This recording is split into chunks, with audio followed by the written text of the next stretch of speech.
60 yes. इसमें respondent ने एक एनेक्शर P1 की विज्ञप्ति जारी करते हुए प्राइमरी टीचर्स के लिए 7,500 टीचर्स के लिए पोस्ट निकाली गई, जिसमें लक्ष्य उन्होंने इस विज्ञप्ति के अनुसार बीएड कर्मचारियों को भी उसमें इन्वॉल्व किया गया था कि ताकि वो बीएड एनेक्शर P1 का लार्जशिप में ये रीड कर देती हूँ। उन्होंने जो 7,500 पोस्ट के लिए किया, उसमें कुछ कंडीशन शर्तें रखी गई थी कि प्रोफेशनल एग्जामिनेशन बोर्ड की परीक्षा उत्तीर्ण की होनी चाहिए, कम से कम 50% अंकों के साथ हायर सेकेंडरी और उसके समकक्ष प्रारंभिक शिक्षा में 2 वर्ष का डिप्लोमा, तो अथवा यह 50% अंकों के साथ स्नातक या शिक्षा स्नातक जिसमें राष्ट्रीय अध्यापक शिक्षा परिषद द्वारा मान्यता प्राप्त संस्थान से शिक्षा स्नातक की उपाधि। बीएड वालों को भी इनमें उनको इन्वॉल्व किया था तथा उन्हें उस कक्षा 1 से 5 तक पढ़ाने के लिए आपका कहना है वो ओवर क्वालिफाइड है लार्जशिप। और उसके संबंध में ये एनेक्शर P2 का जो नोटिफिकेशन आया था लार्जशिप, नोटिफिकेशन में उन्होंने इसको इन लोगों को जो ओवर क्वालिफाइड थे बीएड शिक्षकों को कि इनको ले सकते, पर उसी कंडीशन में जब डीएड वाले मतलब कि कैंडिडेट नहीं हो तो बीएड को आप प्राथमिकता दे सकते हैं। परंतु जब ये P1 की विज्ञप्ति निकाली, इसमें उन्होंने बीएड कर्मचारियों को लिया और डीएड, जबकि वो उनकी कब निकली विज्ञप्ति, कब निकली लार्जशिप? ये 2/5/2023 का उनकी विज्ञप्ति थी और उनकी काउंसलिंग अभी हो गए, सिलेक्शन हो गए लार्जशिप प्रथम चरण के हो गए हैं, जिसमें उन्होंने बीएड को प्राथमिकता दी गई और डीएड वालों को नहीं दी गई। और आप डीएड हैं? हाँ लार्जशिप, हम डीएड के हैं और डीएड वालों को, और इसी के संबंध में जो ये P2 का नोटिफिकेशन है लार्जशिप, उसको चैलेंज किया गया है।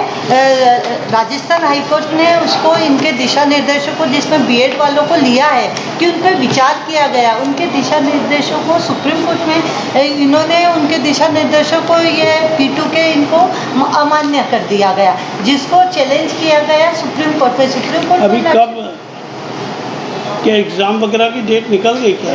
लक्ष्य पे एग्जाम वगैरह की डेट्स तो कंप्लीट हो चुकी है, बस अब रिजल्ट डिक्लेयर प्रथम चरण के जो थे वो डिक्लेयर हो गए, जिसमें बीएड को प्राथमिकता दी गई। इसी कारण हमने ये पिटीशन फाइल की कि सेकेंड के भी 20 तारीख को आने वाली थी, जिसमें कि उनके अपॉइंटमेंट्स जिनको हो रहे हैं उसी के। तो लार्जशिप मेरा तो इतना निवेदन है कि जब तक ये सुप्रीम कोर्ट में ये जो गजट नोटिफिकेशन है इसको चैलेंज किया गया है और उसको राजस्थान हाई कोर्ट ने तो अमान्य कर दिया कि बीएड वालों को नहीं लेना है, तो ये एनेक्शर P3 का है लार्जशिप। जजमेंट पेज नंबर 36 है,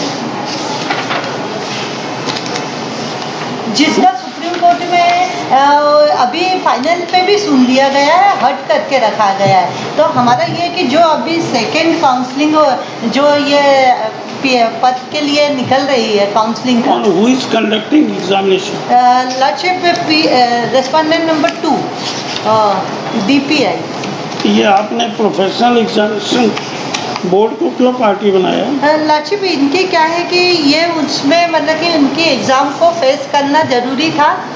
प्रोफेशनल एग्जामिनेशन बोर्ड जो कैंडिडेट है उनके अनुसार ये जो कंडीशन दी गई है उसमें एक ये पैरा था कि उनको प्रोफेशनल एग्जामिनेशन बोर्ड की जो परीक्षा है पात्रता परीक्षा, उनको वो निर्धारित अंकों के साथ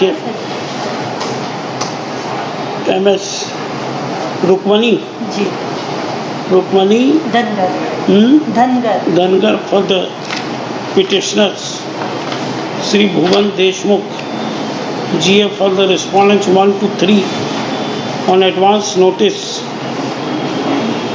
The petitioner submits that petitioners are holding diploma in education bracket में DED and the respondents have issued advertisement for the post of primary teacher and they are appointing the persons having B.Ed qualification. It is contended that they are overqualified and as per notification क्या NCT के हाँ NCTE का इन लोगों को नहीं लेना है primary teacher लक्ष्य इनको जब ले सकते हैं मतलब कि अच्छा, इनका ये as per जब the नहीं। NCT guidelines, the B.Ed candidates can only be appointed when D.Ed candidates are not available.